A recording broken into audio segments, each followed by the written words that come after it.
Hello and welcome to another album ranking. Today I'm going to be ranking every album by Graaf Generator. They've released 13 studio albums between 1969 and 2016. Won't be including any Peter Hamill solo albums or anything like that, just their Graaf Generator studio albums. So let's get right into it. Number 13, The Quiet Zone, The Pleasure Dome by Graaf. It doesn't actually even say Graaf Generator, it just says Graaf on the album cover. I think probably the reason why I think this is my personal least favourite, and I'd probably say it's their worst, it's the only album that to me doesn't sound like Graaf Generator. It sounds like a side project that Peter Hamills and Guy Evans had done, if you know what I mean. It just doesn't sound like Graaf Generator. Well, I'd say all of the other albums do. They all have that Graaf Generator vibe to them. This one doesn't quite have that. Like I said, it sounds more like a Peter Hamill solo side project. It sounds more like a side project that a couple of the band members did. To me, it's not really a Graaf Generator album. There are good songs on it. I'd say the Siren song, the Sphinx in the Face, they're good songs, but it just doesn't really sound like Graaf to me. And it's the same reason why I put Rush's first album as their worst. It's the only album out of the entire Rush catalogue that doesn't sound like Rush, and I'd say this is the only one that doesn't sound like Graaf Generator. So it was released in 1977, by the way, and it was their last album for about 28 years. It moved more in the way of sort of new wavy kind of stuff and gone away from the more prog stuff of their previous albums, so maybe that's another reason, but it just doesn't really sound like Graaf Generator to me. Number 12, Alt, released in 2012. This is an entirely instrumental album, and it's actually pretty good. Personal favourites are Repeat After Me and here's one I made earlier. It's not brilliant or anything, it's mainly just sort of improvisational instrumental stuff with sort of weird noises going on and things like that. Some of it's pretty ambient as well. It does sound like Graaf Generator. It does sound like Graaf Generator when they're actually doing something that's sort of, you know, instrumental. It's their kind of instrumental sound. Graaf Generator have been a band that haven't actually done that many instrumentals until recently. It wasn't until Present in 2005 where they actually started to really do instrumental stuff. I think if you went through all their first few albums, all their albums in the 60s and 70s, you won't find many instrumental tracks, if any, actually. I think Blaze Panic from Present was actually their first ever instrumental track. And I sort of applaud them for trying something new, going and doing a full-on instrumental album that's from start to finish. Present Disc 2 is all instrumental as well, so it's not the first time they've ever did anything like this. But I give them credit for doing it. Some of it's not great, some of it's a bit slow, some of it drags a bit. It's not a brilliant album by any means, but I'd say Repeat After Me is brilliant. It's really, really beautiful, that track, I'd say. Okay, number 11, Present, 2005. A lot of people really like this album. I personally think it's overrated. I think I put it in my overrated list last year. The only track I really like on it is Blaze Panic, previously mentioned. The other tracks I don't think are that good. I kind of like some of the sounds, like the instrumental sounds that they do throughout the album, and of course there's the second disc, which is all instrumental improvisations, which is pretty good, all sort of experimental stuff. But all around, I just don't think it's that great of an album. I think the first disc is a bit short as well. There's only about 6 tracks on it, and some of them don't really grip me, if you know what I mean. Blaze Panic's the only one that was really good, which was written by David Jackson, who left the band after this. And I think the band got better after he left. Whether that's because of him, I don't know. I mean, my favourite song on this album was written by him, and then the band got better after he left, so that doesn't really work, if you know what I mean, but in terms of that logic. But for whatever reason, I think they get better after he left. I think Trisector or Grounding in Numbers are better albums. Number 10, The Aerosol Grey Machine, 1969, Graaf Generator's first album. Even though it is in a lot of ways a Peter Hamill solo album. I sort of like the way that what they did with the album is sort of like the first side is sort of psychedelic kind of pop stuff, slightly sort of experimental psychedelic pop, and the second side of the album is sort of more progressive, more sort of dark keyboard sounds that sort of became what they were known for. The first side of the album sort of sounds more of Peter Hamill solo stuff, and the second side of the album sounds more Van der Graaf Generator. It's not a brilliant album, and any Van der Graaf Generator fan will tell you that. It's got a pretty terrible album cover as well. There's another one that sort of released this one, if you can see it, with a sort of hippie girl with sort of spray can. It's not just because it's a pretty hippie girl, but because it's better than that, you know. It was pretty much designed to be a Peter Hamill solo album, and then became a Van der Graaf Generator album. Decent songs on it right throughout. I think the whole album's good. Personal favourite would probably be Aquarian. I like that one. I do prefer the second side of the album, though. Afterwards is a very beautiful track, and that was their first ever track. Don't know if it was the first ever one written, but it's the first track on this album, and I'd say it's a very good album. Not one of the best debut albums, you know. It's no In the Court of the Crimson King or 10 by Pearl Jam or anything, but it is a very good album, I'd say. Okay, number 9, World Record. This was released in 1976, the same year they released Still Life, and you can see them sort of changing their style, going in this sort of slightly in the direction of new wave, going away from the sort of proggy stuff. Though there's still a lot of stuff, proggy stuff on this. Like for example, Mowgli's 3 is a 20-minute track. The band only did 2 side-long epics. I think Peter Hamill did Flight on a Black Box. He did, yeah. And that was a side-long epic. But I don't know if he's done any other than that. That might be the only 3 they've done: Plague of Lighthouse Keepers, Mowgli 3, and Flight. But Mowgli's 3 is very good, I'd say. For me, it's definitely the highlight of the album. Even though the last 8 minutes is sort of a reggae thing that doesn't really change, it's sort of the same thing all throughout. But I do like it, and there's some very complex parts sort of near the first half of the song. I think there's a part, I think quite a lot of it's in 19/8 actually. When She Comes is good. A Place to Survive is very good. But it's just it's the album for me sort of loses that real emotional oomph that the sort of previous albums had. It's sort of a bit more in the middle in terms of its emotional output. There's nothing too dark, and there's nothing that sort of too sad either. It's in a way it's a bit too optimistic to be Van der Graaf Generator. Van der Graaf Generator tend to do very dark stuff, and I guess that's why I like Mowgli's 3 so much. It's kind of more moody than the other tracks on the album, and it sort of sounds more Van der Graaf Generator. Not that Van der Graaf Generator can't do uplifting tracks. I mean, Scorched Earth is my personal favourite song of theirs, and that's very uplifting. But Scorched Earth is also absolutely crazy, you know. So if they're gonna do a happy track, make sure to put some mental bits in as well, if you know what I mean. What we at number 8, Trisector. On Best Ever 2008, and BestEverAlbums.com, this is actually ranked as their worst album. I have no idea why. I think Trisector has some fantastic tracks on it. The Final Wheel, The Hurly Burly is a great instrumental. Only in a Whisper, I'd say, is one of their best songs ever. The whole thing's in 5/4 time, and it's absolutely tremendous.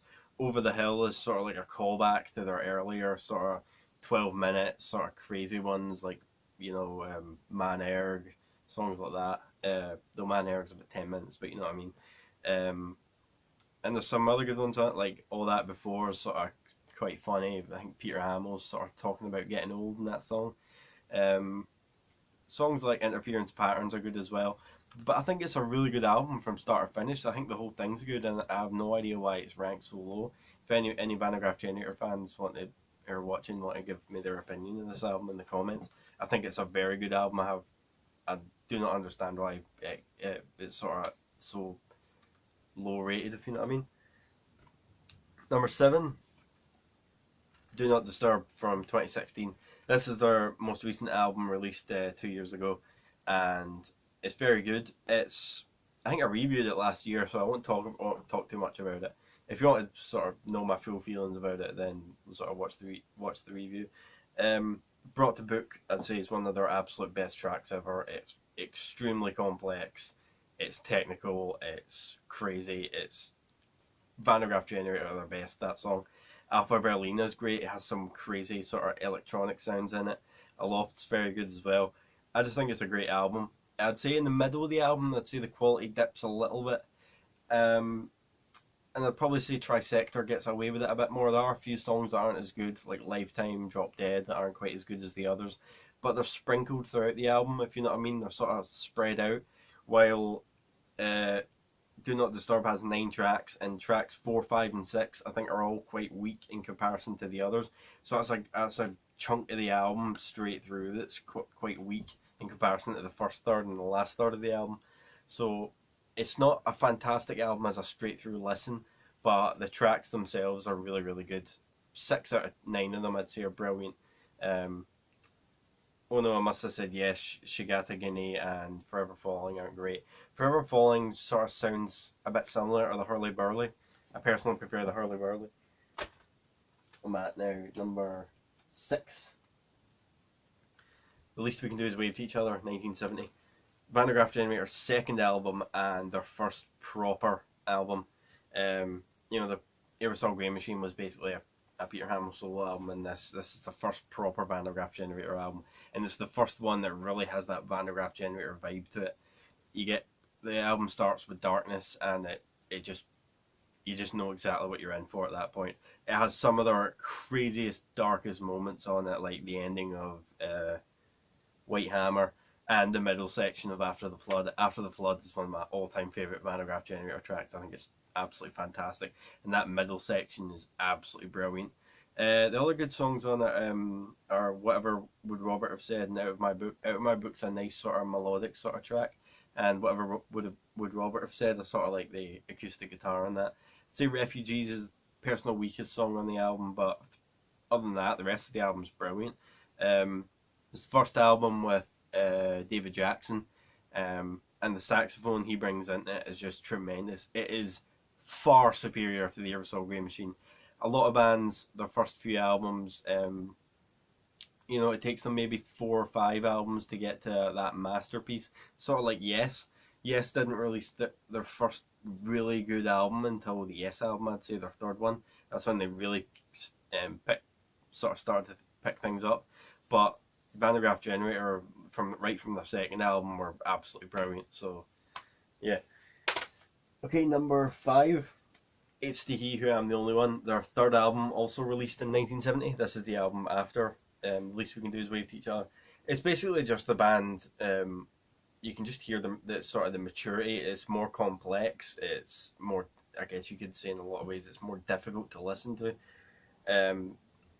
Every song on it's actually quite difficult. Killer, I think, is one of their biggest hits. It's an 8-minute track, but most of it's pretty simplistic in terms of its rhythms, but it has some really, really good bits in it. It's very catchy as well. It's sort of song you could, one of the few Van der Graaf Generator songs you could sort of let someone listen to who don't really like the band.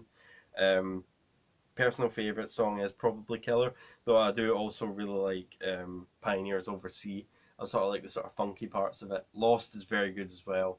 I also I like the really crazy part in that. It's the only really crazy part of the album, to be honest, the sort of mid section of Lost. House with No Doors good, and Emperor and His War Room's good, but I'd say the first track and the last 2 are definitely the best 2. It's a difficult album with a difficult album title, but it's the band sort of maturing. To me, it's sort of their medal. If I'm referring to Pink Floyd, it's sort of like their medal. It's the album where they really found their sound. Least that We Can Do Is Wave to Each Other is very, very good, but this album's where they really hit their sound. I don't know, maybe because Van der Graaf Generator, sort of, when you think of Van der Graaf Generator, you think of David Jackson, Hugh Banton, Guy Evans, and Peter Hamill, and Nick Potter was also in the band during Least We Can Do Is Wave to Each Other, and he left, and it was just the 4. And this it was sort of, this is the first album that sort of had the classic 4 lineup. Maybe that has something to do with it. It sort of loses the bass guitar and they sort of bring in the bass pedals, but it's something anyway. I don't know what it is, but it's definitely the album where the band has matured. They found their sound, and you know it only gets better from there in a lot of ways. Number 4, Grounding in Numbers, 2011. This, of course, is one of their newer albums. It's their third newest, if going back from Do Not Disturb and all. And this is one of their highest ranked newer albums, and it totally deserves it. It has Mr. Sands, which is one of the best songs of all time, I'd say. It's easily the best song on the album. Your Time Starts Now is also very good. Mathematics, Highly Strung, are sort of like the sort of punk rock sort of beat to it, and then you have the sort of proggy, more complex parts. They're sort of alternating between each other. Other great songs are Snake Oil and Embarrassing Kid, but Mr. Sands especially, and I think I've mentioned Mr. Sands before. It's also one of the most complex songs I can name. It's 5.5 minutes, to be exact. It's 5 minutes and 23 seconds, and I think there's about 95 time signature changes in it. It's, I've sort of talked about it in comparison to the Dance of Eternity from Dream Theater, from Metropolis Part 2, which has about 106 time signature changes, and it's all instrumental. But this, I think, works a lot better. Every time signature is exactly where they should be. Every time signature change, every complex time signature is exactly where they should be. And the tune's catchy. It's just got everything you need, that song. And I'd say toward the end of the album it gets a bit weaker. After Smoke gets sort of the last really good one, I'd say. But for Mr. Sands alone, it's worth the asking price. It's absolutely fantastic. Okay, number 3, God Bluff, 1975. This was the sort of comeback album after they'd taken a few years hiatus. Only 4 tracks on it. I think it's their shortest album in terms of how many tracks there are, but they're all quite lengthy. The Undercover Man's 7 minutes, and all the other ones are at least 9 minutes long. Scorched Earth, which is the second track, is my personal favourite Van der Graaf Generator song. It is so pulse pounding, hard hitting, fantastic. It's very uplifting as well. It's not really dark or anything. It's actually quite uplifting to listen to.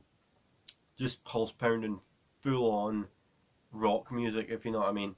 And then you've got the Sleepwalkers, which is brilliant and complex and very interesting, and I like the sort of weird sort of, if you know what I'm talking about when you've listened to it, that part. And the sort of the comedic parts sort of near the middle as well is very good. And Arrow's good as well. I really like Peter Hamill's singing on that. He's very much strained in his voice here, but there's a lot of power and a lot of emotion in his voice. Basically, it's one of I'd say there's 3 Van der Graaf Generator albums that the quality never once dips, and this is one of them.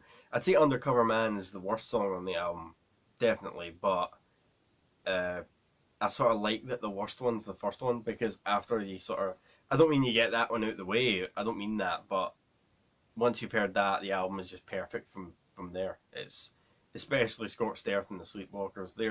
They're just absolutely, I mean, they're both about 10 minutes almost, so that's 20 minutes worth. It's pretty much perfect music as far as I'm concerned. Okay, number 2, Still Life, 1976. Though it doesn't have my favourite song on it, I'd say it's more consistently brilliant than God Bluff. It's the album after God Bluff.